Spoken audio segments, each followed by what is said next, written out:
hamdalillah nahmaduhu wa nasta'inuhu wa nastaghfiruh wa na'udzu billahi min shururi anfusina wa min sayyiati a'malina.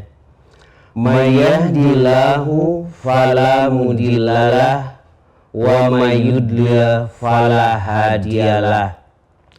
Asyhadu an la ilaha illallah wahdahu la syarikalah wa asyhadu anna Muhammadan abduhu wa rasuluh, amma ba'du. Pemirsa Persis TV yang dirahmati oleh Allah Subhanahu wa Ta'ala, dimanapun Anda berada, alhamdulillah kita bertemu lagi dalam acara kajian online Ramadan kita. Pada kesempatan ini kita akan membahas mengenai sholat tarawih di waktu sahur. Kenapa tema ini diangkat? Karena di masyarakat ada satu persepsi bahwa yang namanya tarawih itu hanya boleh dilaksanakan di awal waktu, yaitu setelah sholat isya berjamaah. Nah, sekarang bagaimana? Apakah ada dalilnya?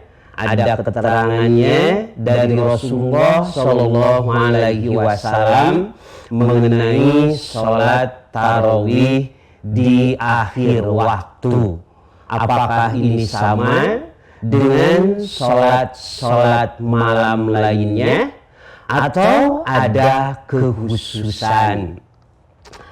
Pemirsa Persis TV yang dirahmati oleh Allah Subhanahu wa Ta'ala, kalau kita lihat keterangan-keterangan yang bersumber dari Rasulullah Sallallahu Alaihi Wasallam, adanya penamaan sholat tarawih itu tidak didapati di zaman Nabi Sallallahu Alaihi Wasallam.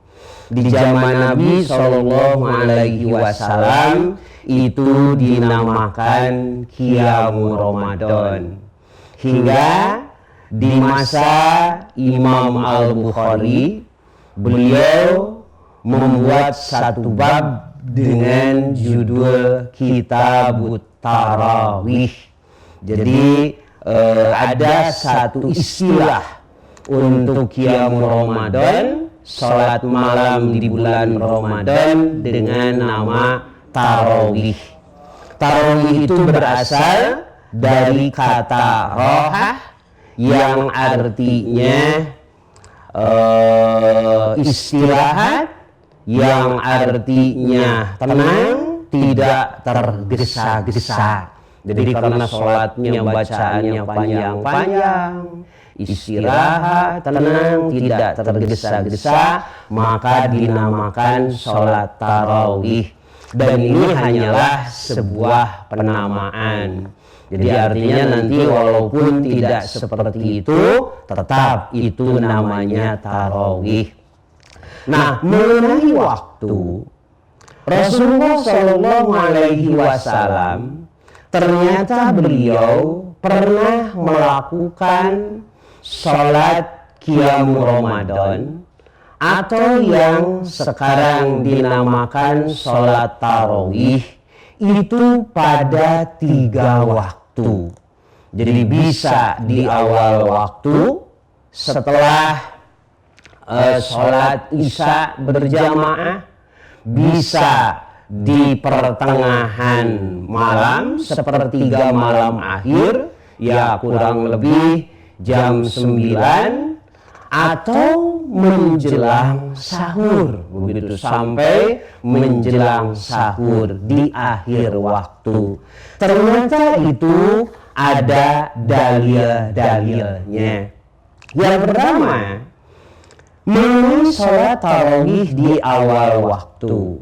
Di dalam hadis riwayat muttafaq alaih, hadis riwayat Imam Bukhari dan Imam Muslim, an Aisyah anna Nabiya sallallahu alaihi wasallam, dari Aisyah istri Nabi sallallahu alaihi wasallam, sesungguhnya Nabi sallallahu alaihi wasallam sholat fil masjidi, beliau melaksanakan sholat di masjid. Yang dimaksud sholat di sini tentu sholat qiyam Ramadan atau dinamakan sholat tarawih.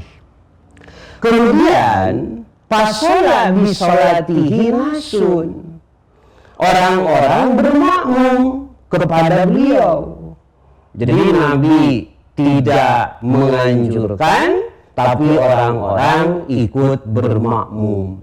Summa sholat saniyata, kemudian sholat pada malam yang kedua, pakasurunas, orang-orang semakin banyak. Sumajtama'u minal lailati saniyati salisati awi rabi'ah, kemudian semakin banyak pada malam ketiga atau malam keempat. Nah, selanjutnya falam yakhruj ilaihim Rasulullah sallallahu alaihi wasallam. Pada malam selanjutnya Rasulullah sallallahu alaihi wasallam tidak keluar rumah. Begitu, tidak keluar rumah falamma asbaha, sampai subuh. Nah, bisa dibayangkan bagaimana kesabaran para sahabat menunggu beliau dari Isya sampai subuh. Qala, setelah sholat subuh beliau menjelaskan, ra'aitul ladzi shana'tum, aku melihat apa yang kalian lakukan. Falam yamna'ni minal khuruji ilaikum, tidak ada yang menghalangiku keluar rumah menemui kalian, illa anni khasyitu, kecuali aku khawatir, antuf tarodo alaikum, bahwa sholat qiyam Ramadan atau yang sekarang istilahnya tarawih itu menjadi fardu. Jadi nanti dikhawatirkan kalau ini berlanjut, wahyu masih terus turun, maka tarawih atau qiyam Ramadan akan diwajibkan, dan ini akan memberatkan sebagian umat beliau. Makanya Rasulullah Shallallahu Alaihi Wasallam memberikan contoh sholat qiyam Ramadan atau sholat tarawih di awal waktu hanya beberapa hari saja. Alasannya, khasyitu antuf tarodo alaikum, aku khawatir, aku takut bahwa sholat ini akan menjadi wajib bagi kalian. Ya kalau sekarang tidak usah khawatir lagi, karena memang syariat sudah sempurna. Jadi tidak mengapa di awal waktu, dari awal sampai akhir. Kemudian yang kedua, di dalam hadis riwayat Al-Khamsah, imam yang 5, itu pernah dikatakan dari Jubair bin Nufair, dari Abu Dzar, ia berkata, sunnah ma'a Rasulullah sallallahu alaihi wasallam. Kata sahabat Abu Dzar, kami saum bersama Rasulullah sallallahu alaihi wasallam. Jadi setelah saum kemudian kami melaksanakan sholat. Dalam hadis Abu Dzar ini diriwayatkan bahwa beliau bermakmum sholat qiyam Ramadan kepada Rasulullah Shallallahu Alaihi Wasallam hatta baqiya sab'un minasyahri, yaitu ketika 7 hari sisa dari bulan Ramadan. Jadi 7 malam terakhir di bulan Ramadan. Jadi makanya dari awal sampai akhir itu qiyamul Ramadan alangkah baiknya terus dilaksanakan. Boleh di awal, yang kedua juga boleh di tengah. Kata Abu Dzar, kapan Rasulullah Shallallahu Alaihi Wasallam melaksanakan qiyamul Ramadan? Faqoma bina hatta zahaba sulusul lail. Beliau mengimami kami sampai 1/3 malam. Ya kurang lebih sampai jam 9. Kemudian yang ketiga, walam yusolli hatta baqiya salasun. Masih di riwayat yang sama kata Abu Dzar, pada 3 malam terakhir di bulan Ramadan, faqoma bina, Rasulullah Shallallahu Alaihi Wasallam mengimami kami, mengimami qiyamul Ramadan hatta tahawwafnal falah, sampai kami khawatir datang al-falah. Nah, Abu Dzar bertanya, ma falahu, apa al-falah itu? Maka qala as-sahuru, kata keluarganya yang dimaksud falah ini sahur.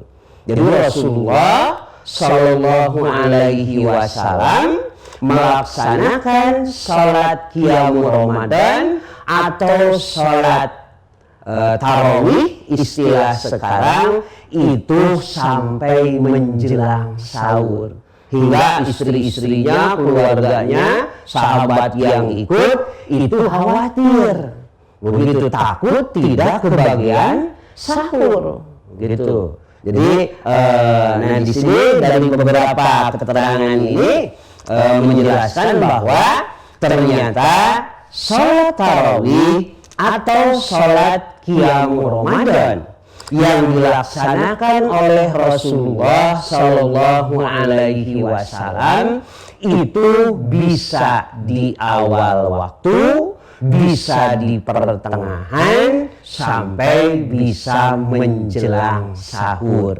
Masing-masing ada dalilnya. Malah Rasulullah Shallallahu Alaihi Wasallam menyeru wada'a ahlahu wa nisa'ahu. Jadi kalau malamnya mau melaksanakan sholat qiyamul Ramadan, beliau menyeru keluarganya, istri-istrinya, begitu. Dari siang, dari sore itu diumumkan siapa yang nanti malam mau ikut sholat qiyamul Ramadan berjamaah. Nah, jadi ada perbedaan antara sholat malam di luar Ramadan dengan sholat malam di bulan Ramadan yang dinamakan tarawih. Jadi nanti ada pembahasan-bahasan lain. Kalau di luar Ramadan itu lebih utama 1/3 malam terakhir. Jadi ada fadilah-fadilahnya menjelang sahur.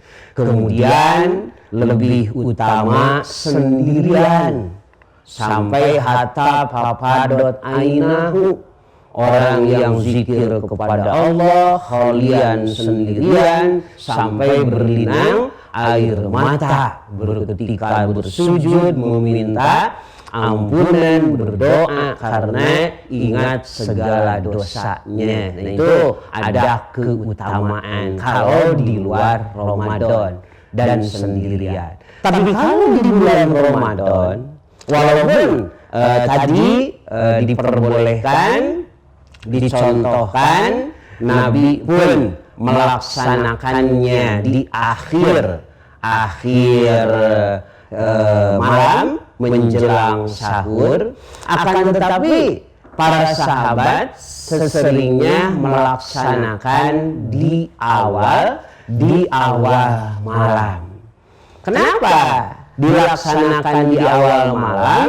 Karena berjamaah di awal malam itu lebih memungkinkan, lebih meringankan orang-orang untuk berkumpul lebih banyak. Karena dalam sholat ini, dalam sholat tarawih atau qiyamul Ramadan itu lebih utama berjamaah daripada sendirian. Ini dikisahkan dalam beberapa riwayat, di antaranya Rasulullah Shallallahu Alaihi Wasallam dalam hadis riwayat Imam Ahmad, Abu Dawud dan An-Nasai, kalau Rasulullah Shallallahu Alaihi Wasallam, Rasulullah Shallallahu Alaihi Wasallam bersabda, "Salatul rajuli ma'ar rajuli azka min salatihi wahdah." Jadi salat seseorang bersama dengan seorang lain, jadi berdua berjamaah, itu azka, lebih baik. Azka itu aksaru sawaban, lebih banyak pahalanya, wa aqallu musi'atan, lebih sedikit kemungkinan salahnya. Itu lebih baik daripada sendirian.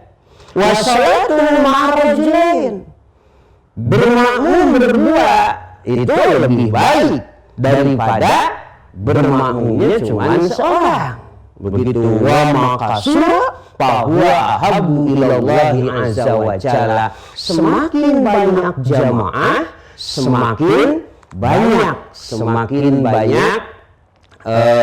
pahala yang akan diraih, semakin kecil kemungkinan salah, dan semakin dicintai oleh Allah Subhanahu wa Ta'ala. Mitra pemirsa Persis TV yang dirahmati oleh Allah Subhanahu wa Ta'ala, makanya di masa Khalifah Umar Ibnul Khattab, ketika orang-orang melaksanakan sholat qiyamul Ramadan itu terpisah-pisah, ada yang munfarid, ada yang berdua, bertiga, dan sebagainya, maka oleh Umar bin Khattab disatukan dengan satu imam. Beliau menunjuk seorang sahabat yang qari, yang fasih bacaannya, yang hafid Quran, yaitu Ubay bin Ka'ab. Jadi dilaksanakan di awal waktu, begitu, diimami oleh Ubay bin Ka'ab, karena memang dulu juga diimami oleh Rasulullah Sallallahu Alaihi Wasallam. Malah Umar menganjurkan kepada Ubay bin Ka'ab bil mi'in, supaya satu rakaat jangan kurang dari 100 ayat. Coba bisa dibayangkan, kalau satu rakaat 100 ayat, berarti 11 rakaat 1100 ayat. Nah, ini dimungkinkan jamaah banyak-banyaknya itu di awal waktu. Jadi walaupun diperbolehkan, jadi silahkan bagi yang mau, nanti saya mau di akhir waktu menjelang sahur, itu juga ada dalilnya. Kemudian di awal waktu juga dicontohkan oleh Rasulullah Sallallahu Alaihi Wasallam dan ditegaskan oleh Umar bin Khattab di masa kekhalifahannya. Makanya mana sekarang yang akan dipilih? Yang tadi, kapan orang banyak-banyaknya berkumpul di masjid. Kalau sedang semangat-semangatnya para jamaah biar menjelang sahur juga, ya tentu tidak jadi masalah. Tapi kalau mengukur kemampuan rata-rata, tentu biasanya yang paling banyak berkumpul masih belum ngantuk, masih belum larut malam, yaitu sholat berjamaah di awal waktu setelah sholat Isya. Pemirsa Persis TV yang dirahmati oleh Allah Subhanahu wa Ta'ala, nah itulah pembahasan kita pada kesempatan ini, yaitu mengenai sholat tarawih menjelang sahur. Jadi sekali lagi ada keterangannya sampai istri-istri Nabi, kemudian keluarganya dan para sahabat yang ikut, tahawwafnal falah, kami khawatir tidak kebagian sahur. Artinya Rasulullah Shallallahu Alaihi Wasallam pernah sholat sampai menjelang sahur. Nah, sekarang apakah kita boleh bisa melaksanakannya? Silahkan. Akan tetapi kalau ingin berjamaah lebih banyak dengan sanak keluarga, maka tentu yang memungkinkan adalah di awal waktu, yaitu setelah sholat isya berjamaah. Mungkin itu yang bisa kami sampaikan pada kesempatan kali ini. Mohon maaf atas segala kekurangannya. Sami'na wa ata'na ghufranaka rabbana wa ilaikal masir. Aqulu qouli hadza wastaghfirullaha li wa lakum. Wassalamualaikum warahmatullahi wabarakatuh.